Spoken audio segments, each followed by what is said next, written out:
topics and opinions expressed in the following show are solely those of the hosts and their guests and not those of W4CY Radio, its employees, or affiliates. We make no recommendations or endorsements for radio show programs, services, or products mentioned on air or on our web. No liability, explicit or implied, shall be extended to W4CY Radio or its employees or affiliates. Any questions or comments should be directed to those show hosts. Thank you for choosing W4CY Radio.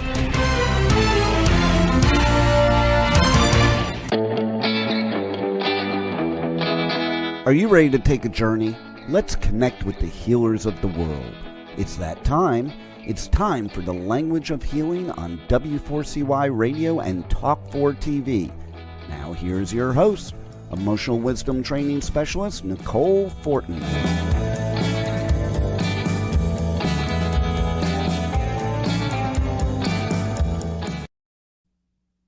Hello and welcome to the Language of Healing, the show that helps you decipher and decode the language of your mind, body, and heart, and what more it might be trying to say to you, what more information you can gather from what is showing up in your mind, body, spirit, heart complexes and systems, and the show that offers you perspective from different healing traditions and theories and practices from around the world. And today we're talking about sound for realignment. And when I think about sound for realignment, a few things pop to mind. How it has been said, and we can see how we are moving towards sound as the future of medicine and the power of sound. So we're going to dive into that more today with our special guest, Dr. Erin Taylor. And I'm also reminded of time that I spent in India studying yoga, and one of our instructors, she was Guruji's wife. I don't know if that's what you call Mamaji or something related, but she loved chanting Om. She would call it Omkar, chanting Om, and how it would help everything. Any problem you have, chant Om. And I think it's really the power of the voice and the vibration of what you're bringing in or resonating with. It's like you're toning with your body and the environment. And I just really loved the practice because it helped center me and keep me grounded. And it really actually improved my voice because I was always very afraid or just embarrassed maybe about, I wouldn't really sing, or even speaking up sometimes would freak me out.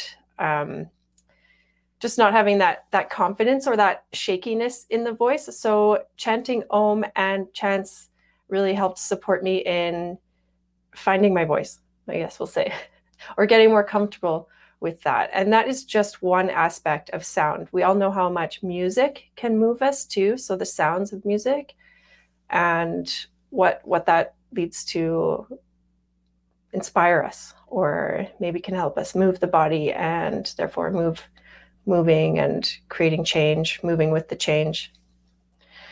So sound for realignment. Let's get in. We'll introduce our guest, Dr. Erin Taylor. She is a doctor of acupuncture and traditional Chinese medicine, and a teacher and practitioner of acutonics, which she'll tell us a little bit more about that. And she is also studying to get her PhD, and we'll hear more about that as well with her interesting line of work. And so please welcome our guest today, Dr. Erin. Hi. Hello, Nicole.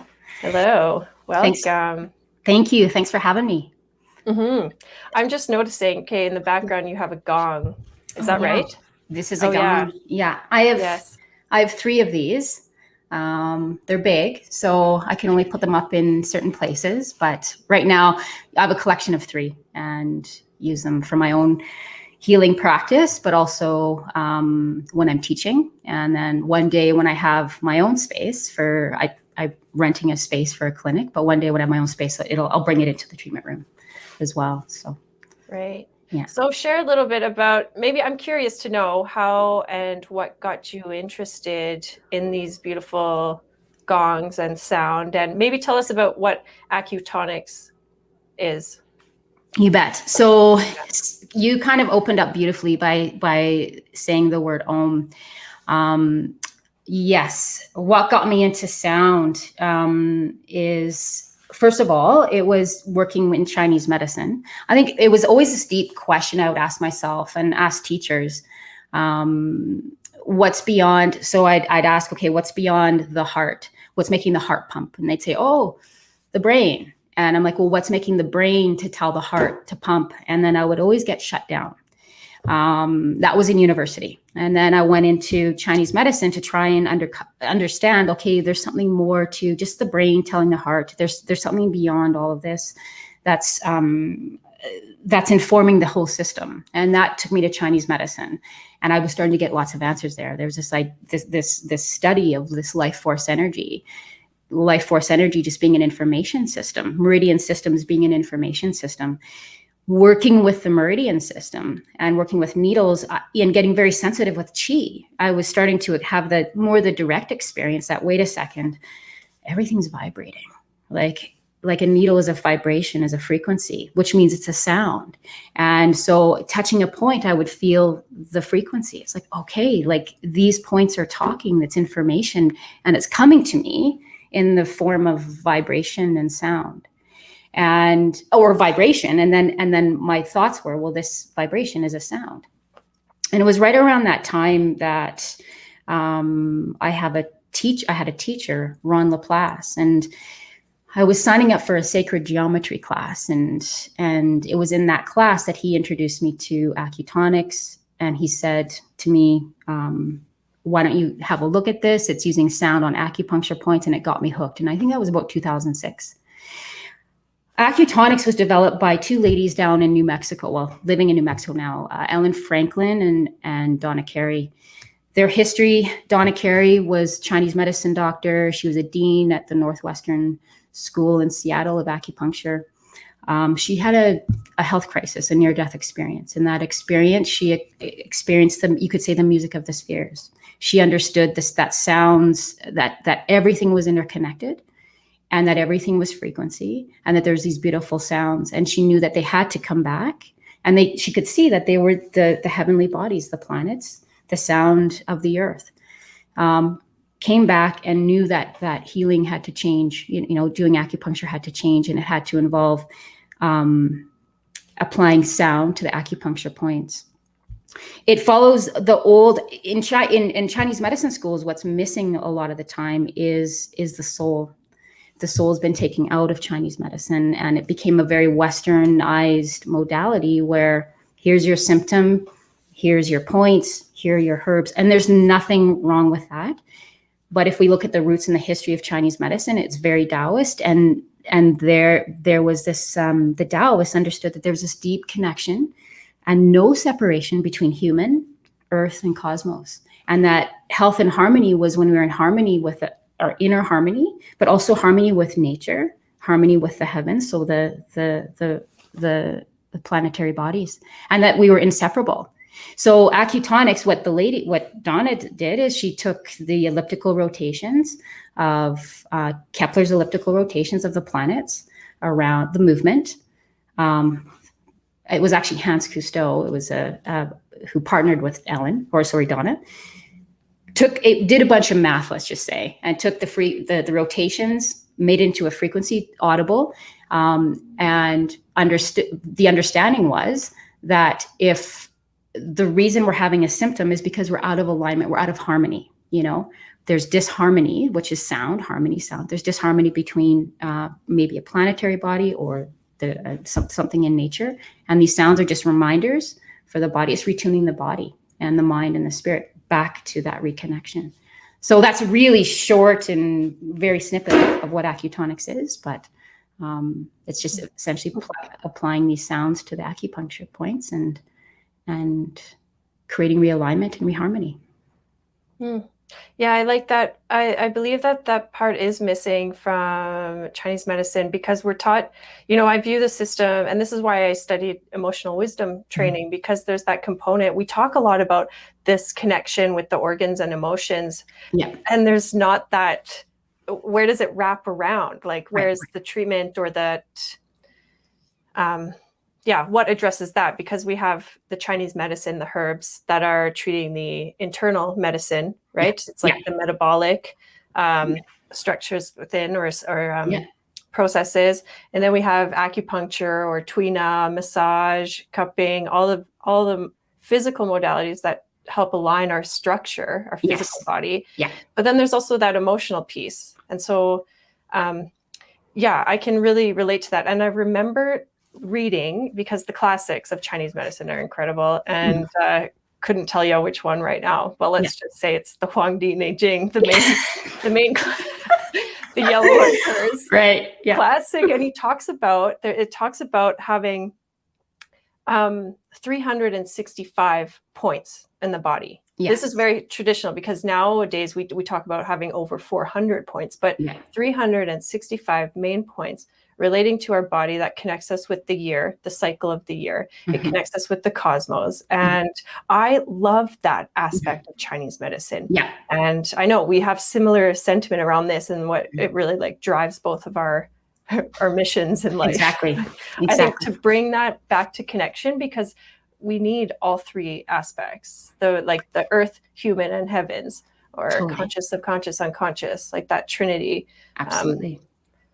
So, the three treasures, right, in Chinese medicine, and heaven, earth, and humanity, where, and absolutely, Nicole, we have I never want to knock Western medicine.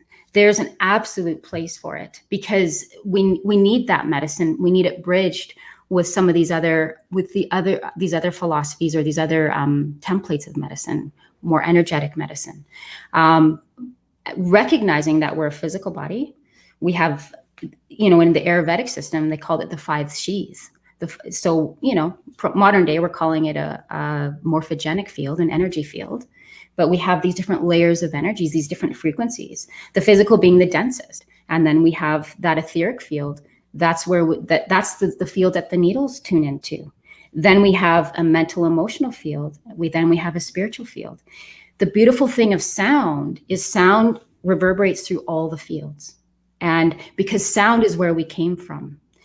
In some of the more mystical traditions and more metaphysical aspects, they talk about how everything came from sound. Many of the indigenous traditions talk about how creation came from sound. Out of the great void came the sound, and then the sound came form. So what the sound does is it leads us back, you could say, to our original nature. It gets us realigned, and getting all the bodies, from the physical, the etheric, mental, emotional, and spiritual bodies, all kind of plug back into original nature. And you said the word Om, and Om is that one frequency that combines all the frequencies available to us. So it's kind of that unifying frequency. And that's why it feels so good. We don't understand it. It's like, oh, why does that feel so good? It's because everything is coming back into harmony. I just get like full body goosebumps, and I feel good and expansive, even just talking about this. Yes. It gives us hope, right? I think to say, hey, like, a more integrated approach on, in terms of let's integrate some of these Eastern philosophies with these Western breakthroughs, and not keep separating ourselves from it, but let's bridge that. But also knowing that we are beyond the physical body, that we are becoming more multidimensional, meaning we're more in tune with our emotional body now, more than ever, especially right now. I mean, this is what's on the planet is the emotional upheaval. And now what do we do with it? Well, this is our emotional body. And then the existential crises that people are having, well, that's our spirit body. And so to understand, we have all of these sheaths, as the Ayurvedic medicine calls them, or energy fields, that we have to have lenses to see these different fields to treat the whole person, and not just the physical symptom anymore. It's like the physical symptom is almost the last thing you see, because how energy works is from vibration into physical form. And so it's happened somewhere along the way in the field. Well, let's get that field reoriented and in right relationship to the heavens and the earth, and all the what I want to say, attunement to or right relationship with the heavenly bodies and the earth. And all illness to me is, or symptoms is just, hey, where are you out of harmony? And let's tune you. Every human being I see now in the clinic to me is, you're just an orchestra. You're just a bunch of vibration playing a beautiful music. And if there's a symptom, it's like, okay, this is where we have to bring the system back into tune so the orchestra can play again. You know, the liver will have a certain sound, and the heart will have a certain sound, and the nervous system will have a certain sound. And then with the appropriate tuning forks or gongs or chimes, it's just, again, reorienting that system back to its original sound.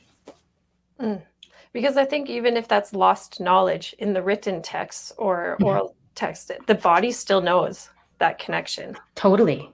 Like Absolutely. that never really leaves, right? No, never. I love that this is a reminder of how to work that out, or like how to orchestrate that symphony.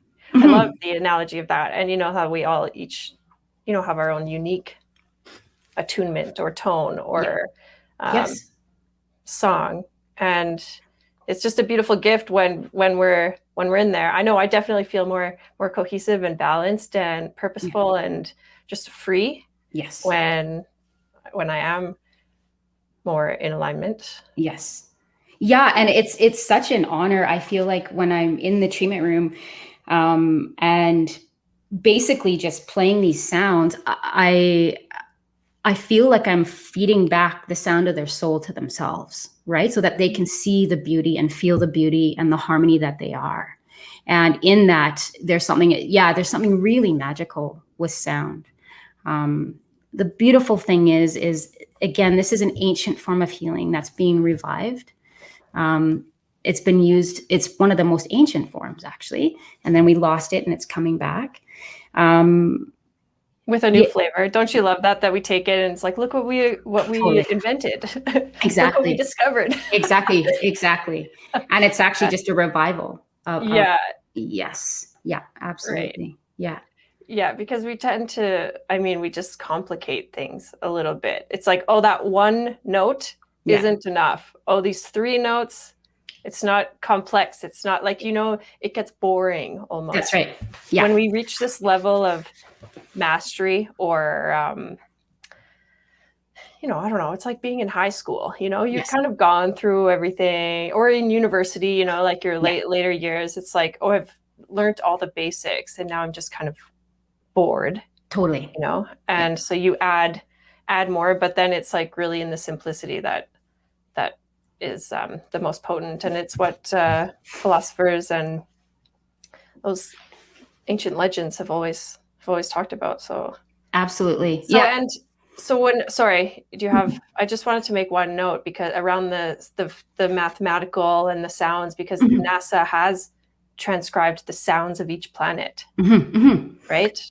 Have you heard some of those? I have. Yes. And they're beautiful. And I'm not sure how those frequencies are being calculated.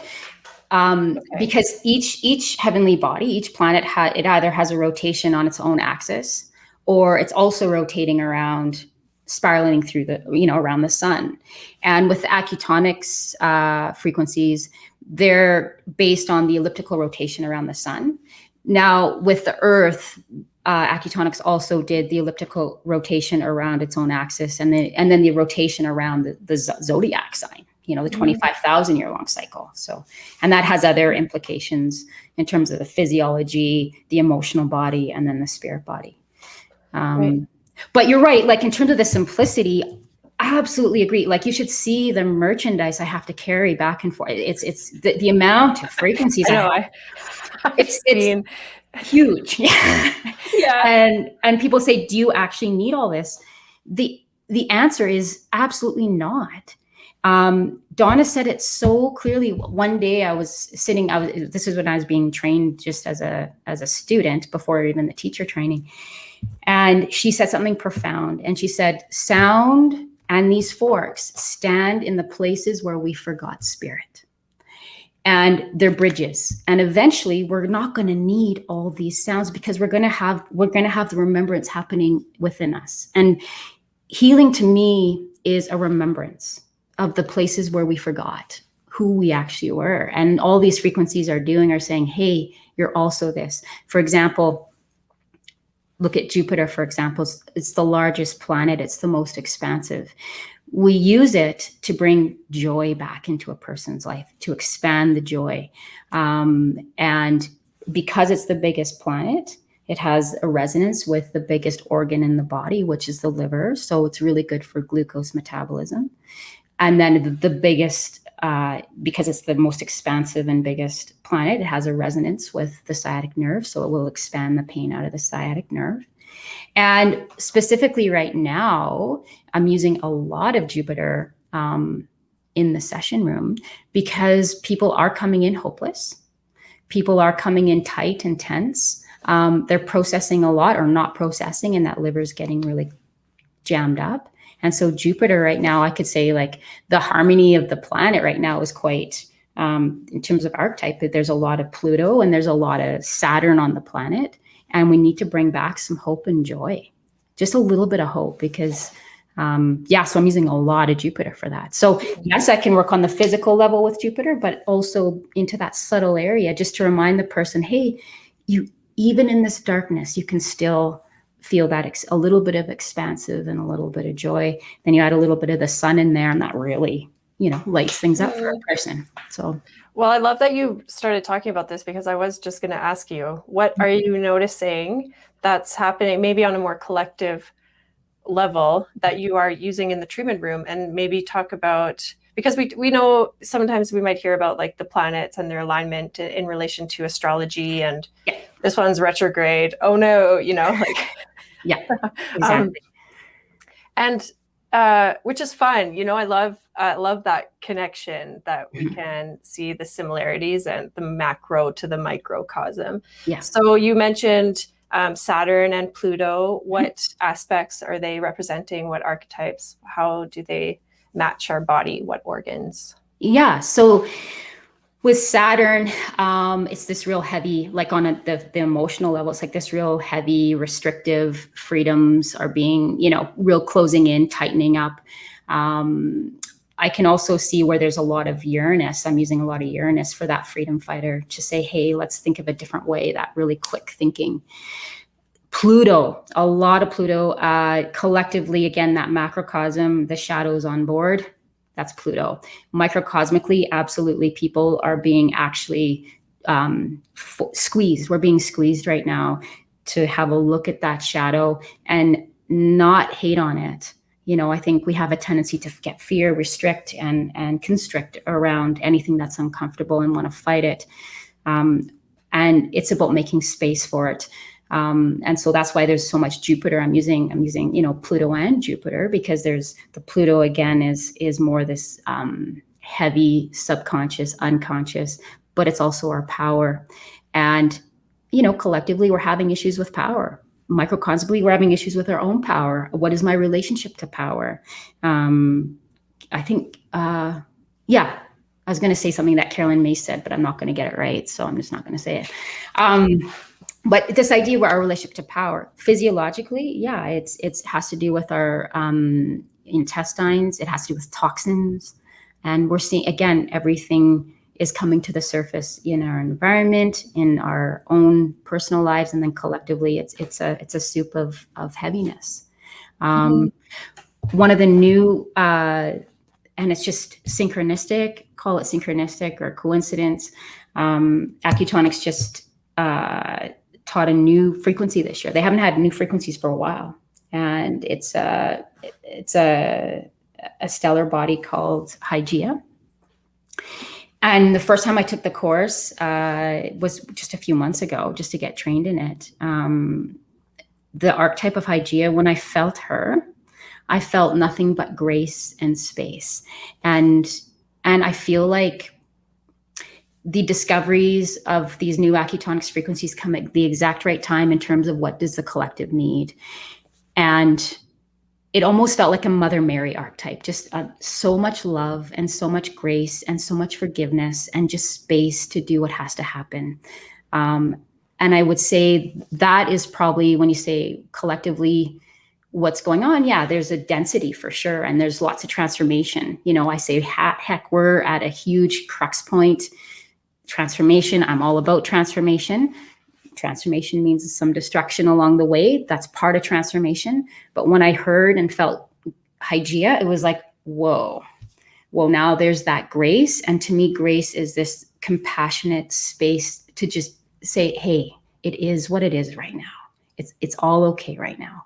And because what's being fed back to us right now, it's not okay, you know, and we have to change. And franticness, just a lot of frantic energy. And Hygeia was more, as I say, that the feeling I got was this immense amount of grace. And through grace, I think, breeds wisdom and compassion and all these different frequencies. Again, emotion is a frequency, right? Yeah. Yeah. Energy and motion. Yeah, exactly. Exactly. So right now, so what I'm hearing you say, and I'm just going to recap, I guess, in my own visualness. So we've got that energy of Pluto, the last, you know, hidden in the shadows coming up. So the shadows are coming to surface, and with the light of, say, this Jupiter energy. So you're feeling maybe a little bit like self-conscious or hopeless. And then you've got this shadow that comes. It's like, oh boy, how overwhelming is that? Meanwhile, being cinched into this tiny restrictive aspect of Saturn, right? Like the rings. So you're trying to grow and expand with so much information. Let's just call the shadow and the light information that's trying to feed through this restriction that is really dense. Yes. And I love that you brought in Hygeia, because when I hear that, I think then of its derivative, and I love language, of like hygiene. That's exactly what it is. Yeah. And I think when I think about that, then it's like personal responsibility. It's knowing how to cleanse ourselves and create that spaciousness. So then you're just focusing on what really is actually going to help you move and grow and evolve. I think that's beautiful. I love all those analogies and the metaphors. Yeah, no, and you nailed it. Like, you're feeling Hygeia already, like just saying the word. And you're right. Like, our words have a frequency and they carry information, and you nailed it. Part of Hygeia's archetype is hygiene and the cleansing and the purification. And so I'm using a lot of Hygeia, Jupiter, solar, like sun in the treatment room, because the density that people are bringing in, and a huge part of what people are bringing to the point of hopelessness. And I think that's a fine line. Like, you don't want to, once you're in the hopelessness, it can be it's hard. It's hard on people, right? When they hit that frequency. And so, what I'm noticing is I'm so grateful for the opportunity to be working with people, but to have these tools available just for the reminder of like, okay, wait, there's a little seed of hope there. And with hope, anything is possible, right? It's like the seed, the groundwork. So, I like that. So this question just pops in my mind. Yeah. Where does hope reside? Like, in the organs, you know, like, where's that, what emotion? Is that like a mix of a few, or? Amazing question. So, well, you know, this isn't like the Chinese medicine has mapped it out so beautifully. Where I put Jupiter, again, Jupiter is that you could say emissary of hope and joy and expansion again. And I put a lot of it on a point called the Gate of Hope, which is the liver 14, which is also, it's called cycle gate. But when you look at more of the point poetics, it's actually called the Gate of Hope. And so just putting Jupiter right into the Gate of Hope, which corresponds to that liver, which is going to bring that expansive and that vision, right? The liver organ corresponds to the spirit, the Hun, the visionary. And without vision, we lose our hope, right? When that vision goes, it's like, okay, my life is getting smaller and smaller. And so this, brings that expansion back. When there's expansion, there's movement and flight again, you could say. So Gate of Hope. So I correspond hope a lot with liver. Yeah, cool. Yeah. And so then that, you know, for those that don't know the meridian system, and so, we've got 12 main channels or whatever, it doesn't actually matter, but the gate of hope is actually the last point, yes, right? absolutely. So it's like the cycle gate, meaning it's the end of the cycle, but then it translates into the long one. What's that connection? Because I know that you use those points as called the mini gates. Yes. I don't know. I'm just very curious about that, because I think that I notice in practice a lot of problems from like diaphragm to neck, right? That there's a lack of movement. There's like a block, stuck point. So it's the trouble with ending the cycle and starting the new one. Right? I think you just basically said it. It's like the letting go. Right. And the surrender, and what brings that spaciousness. And it's one of the hardest things as humans I think we have, is how do we just finally let go and surrender? This whole area, it's that liver lung block. And so when we're holding on too much, we're not expressing, we're not moving, the liver takes a hit and it gets stuck. And then it doesn't connect up with our lung. The lung is all about being able to bring in something new with our breath and letting it go, And so this, when we can translate that into the liver lung block, it's like what I've noticed a lot is people are coming up against in terms of transformation is they don't want to feel, you could say, the grief, the heartbreak, the heartache. And so we'll do everything in our power to not feel that. And yet it's the very place we need to go. And I find when this channel starts to open, or this connection starts to open, the grief just comes. And people don't even understand why they're crying now. It's just like, it's more of an existential. And I say, this is just part of you coming into your heart, coming back to the place where you always were and always are. It's just remembering that you're there already.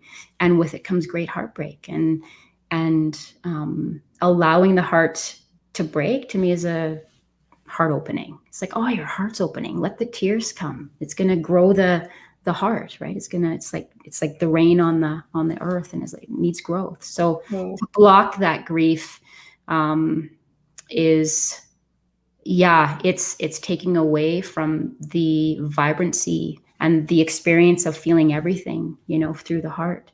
And it's just part of, if you look at the mystics walk, they'll say at some point you're going to hit this grief phase, and then it's not about grief ever being transformed. It's about having a new relationship with grief, and saying you're going to walk alongside, because when you feel that heart expansion, it's like, right away that this is all impermanent and there's going to be great loss. And so you're going to love deeply, you're going to lose deeply. And it's this new relationship with grief. Instead of trying to get rid of it, it's like, no, walk with it, make space for it, and just keep that heart open. So to me, this is a really important area. And a lot of it you've probably seen in your practice too, where everyone's kind of hunched over and protecting that heart and that heartbreak and the trauma, because we carry a lot of that in this area. So. And isn't it interesting that then the heart is in the middle of that liver and lung? It's like totally. It does cross. When you said, okay, because I am also trained, doctor of acupuncture and Chinese medicine, and I love the sound. So when I think of you putting, like, expanding the Jupiter and expanding the liver, and because this is the organ that's most commonly, or not most commonly, but can get tight, and then it tenses our tendons, and it creates tension in our stress and tension, right? Literally, physically, mentally, emotionally. So when you open that up, it's like when someone starts to drink alcohol and you see the real emotions flowing through. So when someone's working with you at opening that up, that is like a huge pool that might have been stagnant for quite some time. Absolutely. Absolutely. So I think that's maybe something to be worried about, like hesitant towards. Okay, if I open this door, I'm just going to be a total hot mess, and I can't do that right now because I need to keep it together. That's also a good one, right? The keep it together. Yeah. Absolutely. Yeah. Totally. Yeah. I think it's about getting into, like, working with a client, you got to know where they're at. And for some people, that's going to be a no-go zone for a few treatments, right? Because what I've noticed with sound, it's very powerful. And working with the meridian system, working with the points. And then if we go into even a pre-meridian system called the 8 extraordinary vessels, well, that's even a deeper pool. And so you just work, you meet them where they're at. And it's like, yeah, if someone, I've often say to my clients too, it's like, you're not going to be handed anything you can't handle. So if the lid comes off, allow whatever needs to be seen. It's not going to just like throw you into a catastrophic mess. And yeah, there's always like this intuitive side, hey, like knowing where your client's at and saying, wait, no, today's not the day we're going to go there. And usually I just ask the client if I know there's going to be a lot of movement and is it okay if we open this? And this is what you might experience. And most people I work with, they're like, yeah, let's just go there, and let's do it. And I think the biggest part of working with someone first is making them feel safe again. Most people just are not even, you say the word safety. Hey, do you feel safe? What does it feel like to feel trust in your body? There's no orientation to that yet. And so for this heart to open and for these movements of energy to come through, the system has to feel safe. If it doesn't feel safe, I can put all the forks on the world on the person, or you could do any therapy and there's not going to be a shift because there's no space or grace or safety in the system. And again, I'm noticing now, COVID times, it's like the safety has totally, like I have to spend more time just in that area. Let's make the system feel safe again. Let's make the body feel safe again. Because it's gone into fight or flight right away because the species has been in quotation threatened. Right. And so right away, you're like, oh, okay, even subconsciously, the body's going to go into a fight or flight state. Right. Yeah, that word has been useful in treating emotions and feelings because often we don't give ourselves that, or we don't even recognize, okay, I'm going to first get safe in my body, feel safe in my body, like connect with my body, and then to feel what I'm feeling. Yeah. So, yeah, because we're not really generally trained to do that. Not at all. Not at all. Like where, and again, maybe a very expansive question, where does safety reside in our body? Safety. So we have a whole pre-meridian system called the 8 extraordinary vessels. And Nick, I'm like obsessed. I love it. Yeah, I'm also obsessed because it's so interesting. It's like, okay, I'll let you go on. Yeah. So it's this pre-meridian system, you could say, is the energy behind the energy. So now we're going into the deeper, more subtle energy body or morphogenic field or sheath, you could call it. And again, all these energy bodies are informing the more dense energy bodies. It's just information systems. So the 8 extraordinary vessels, this pre-meridian system before you're 12. In my exploration with them, and it's been intense, it's been deep. So much has been self-experimental, trying to understand what these meridians are. In my exploration, I came to understand that each of those vessels has a correspondence to a certain emotional frequency. And I call it a feeling. I feel like an emotion is something and a feeling is something else. And so I say that 8 extraordinary vessels have certain correspondences to certain feelings, just as the 5 elements have correspondences to certain emotions. In the 5 element system, when you look at the 5 element system, it's the emotional correspondences are often anger, sadness, resentment, fear. And when I was studying this, I was like, whoa, we're missing a whole other orchestra of feeling and that I know I have in me, but what is it? Well, the ones that the Taoists kind of mapped out in the 5 element system, they were kind of more of our fight or flight, survival. Nothing's wrong with that. It's necessary. When I was working with the ADVs, 8 extraordinary vessels, I came to have a direct experience with each one over a series of years. And each of them had a different quality. So for example, one of them has the quality of trust and safety.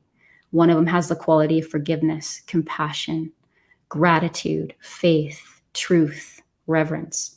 And there's 8 of these, and they have a totally different vibrational pattern. They reside in different parts of our body. At the time when I was having these experiences with the 8 extraordinary vessels, I knew we had a chakra system, but I didn't know what it was. I was like, I've heard of chakra, but that wasn't my focus. I was more on the Taoist side of things. But over time, I came to understand about the chakras and thought, wait a second. The Taoists call it the 8 extraordinary vessels. The Ayurvedic system call it the 8 chakras. It's just a different way to access the chakra through an ADV.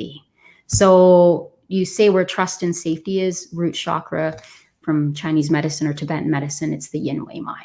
And so activating the yin wei mai, actually, in my experience, even just saying the word safety to the client, just say the word safety, let it go. Safety has a certain frequency, right? The soul or the DNA is going to understand that frequency. The body's going to understand that frequency. And all you're doing is waking up safety again. And just by activating that. So I'd say more root chakra. So it's all the organs corresponding with that is where trust and safety resides, but it's also where fear resides. Mm-hmm. Well, I mean, because like fear seems to be the opposite, a perfect opposite of safe. Yes, right? exactly. It's like survive. Yeah, it's like safe, not safe. That means you got to be, surviving. Yes. Yeah. Yeah. So what might, so someone can work with you. How might they be able to reach you? I work at just one day a week right now, just at a clinic here in Calgary called The Way.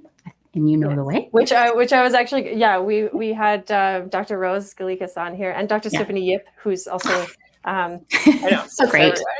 So great. But when you were talking about Taoism, I was like, maybe you could share what Taoism is, because The Way holds a space for that as well. Yeah, like, I'll just say what the Taoist said. So the roots of Chinese medicine there's a Taoist flavor in them. Again, for Chinese medicine to come to the West, we had to take spirit out of the medicine, and we made it very medical, so it would be accepted. But if you look at the roots of Chinese medicine actually go back to the shamans. They're called the Wu. They were the dancing female shamans, and then from there, but there was an infusion of Taoism. Taoism isn't a religion. It's just understanding that we're not separate from nature.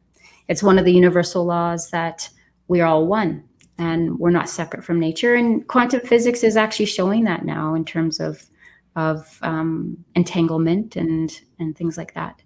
But what the Taoists said, they said the purpose of human beings, why we came to this planet. And I think all of us at some point asked that question, well, why am I here? Well, what the Taoists said is we're here to upgrade fear into wisdom. And if you think about it, we're the water planet. Water corresponds to the, fear. And we can do it through trust and safety. Just to go from fear to wisdom, what is that? We're alchemical beings. We need to do some transmutation. And we do that through the frequency of trust and safety, and just remembering that's part of our original nature is trust and safety. Fear is amazing to get us out of the way of danger. Nothing wrong with fear, but also the remembrance that there's trust and safety available for you. Through trust and safety, wisdom just naturally grows. It's not something you become. You just naturally become that. You don't have to do wisdom. You just be wisdom. And it's done through just the remembrance of trust and safety and anchoring that back into the system. And so that's very Taoist, but I feel like very practical. And I think they were onto something. Yeah. Right. Could it be that simple? I mean, really, because I think that's the dynamic that there's so many dynamics at play, right? Yeah. And so many systems, but I like this theme around fear and safety, because it's how it's also trains our ability to respond more wisely versus reacting, right? Absolutely. So you can't stay in that fear space all the time. No. It's actually going to create blockage and damage and weaken the system, leaving you feeling less safe. Absolutely. And we are at a critical juncture point where we have opportunity to create in a new way, in a different way. And if we keep creating from fear, again, I don't want to discount fear is amazing frequency. Right. I thank God we have fear to keep this body alive. But to create from that place all the time, it loses, it's not going to sustain. If we were to take that fear, remember trust and safety, cultivate trust and safety over time, make space for the fear, not push it away, but let's make more space. The fear's here today. Let's make space. But I'm also going to actually move in safety and trust today. Once your body can feel that feeling again, it's in there. The body has to feel it. It can be a mental thing at first, but for it to really stick, the body actually has to feel that frequency of trust and safety. Then wisdom just starts to become your nature. And then the choices you move from, the way you create, is from this place of wisdom, not from this other place. And I think it's critical. I think we're just at like this really critical place where we can continue on creating from that place. And again, I don't want to say there's anything wrong with it. It's our way to create. But why not create from a new place and see what happens? It's just, why not? I think we're creative beings, and we came, sure, upgrade fear into wisdom. But the nature of nature, which we're a part of, is to create and evolve. And why not give it a try, creating from wisdom or creating from trust? Just as an experiment. We've experimented many times in our own lives with creating from fear, and there's a place and space for it, but it's maybe not sustainable. So someone who wants to work with you can find you at The Way, yes, in Calgary, Alberta, and at your website, which is www.soulvibrations.ca. You got SOL vibrations.ca. Yes. And so I just want to put that out there. Anyone who's wanting to work with you or get more information, please reach out to Erin. She's an incredible, special human being and has so many things to share. I know you're going to be shy about that, but you're wonderful, and what you're sharing and teaching to practitioners and the population alike is really wonderful and exudes grace. Oh, you're a sweetheart. And it's an absolute honor to sit with you here today and have this conversation. And and just to be able to share with these perspectives. And I appreciate the time and the space from you and the grace from you as well. And thank you for doing the work you're doing, reaching out and touching so many people. So. Mm-hmm. So someone who can't work with you in the physical, then is there a takeaway, like a practice? Because this is this is the paradigm of health and healing that we're talking about, is getting back into nature and not getting back into nature. I don't want to say that superficially, but it's connecting back to our nature. So how might a quick practice to feel safe and to feel rooted and grounded and thriving versus surviving? What I can say to someone, let's say we'll just do that, and this is a takeaway I'll give to clients. Let's say we're working with trust and safety. I'll say to them, when you wake up in the morning, first thing, I just want you to just hear the word trust in your mind. Just hear it, let it go. Don't focus on it. Don't make a thing about it. Don't do a mantra about it. Just say the word, because remember, the word is a frequency. If we get our brains too much into it, we'll disrupt it. The body is 70% water. If you look up Dr. Emoto's work, we'll see how water's programmed by thought alone. So just have the word trust. Guess what happens? That frequency goes into the body. The body knows it. You just have to wake it up. It's got really used to fight or flight or fear and anxiety. It just has to be woken up. So just say the word trust and see the color red, and then get on with your day. That's it. And it seems so simple, but it's a practice that I used with myself for years. And slowly over time, I would just naturally start to feel trust again. At the same time, what I have to say is don't try and push fear away. You'll make it bigger. It's not about going into resistance. It's about making space for all of it. Just make more and more space for all of it. So just, say the word trust. Get on with your day. See the color red. Red is a frequency that corresponds to trust and safety, and then get on with your day. For people, it's something I'm starting with.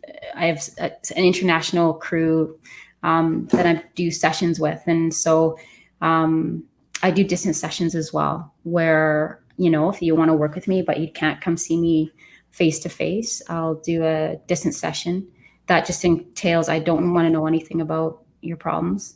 I do, but I don't like the interruption of the clarity that I could get with seeing you.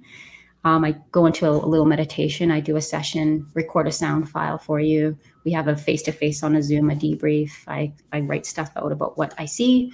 And it's a new way for me of doing sessions. And what I'm finding is I'm just witnessing their beauty already. I'm witnessing their soul. And it really feels to me like a ceremony or a prayer that I'm doing with a person, which I'm loving. So, and I'm finding Zoom is really, because everything went into Zoom, we had to, when I was teaching online Acutonics, we would have to practice these distance sessions. I'd get students to practice distance sessions, and we were just floored by the strength of a distance session. So that's another way to connect with me, wanting some one-on-one time. Wonderful. All right. I knew our time would fly by because there's always so many interesting things. We'll have to carry on the conversation on a question. Absolutely.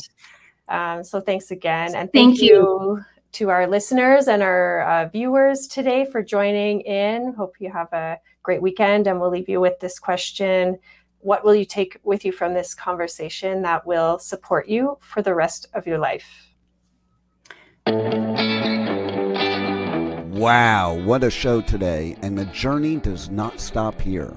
Come travel the world with Nicole every Friday at 1 p.m. Eastern Time as together we become more fluent in the language of healing on W4CY Radio and Talk 4 TV. See you next week.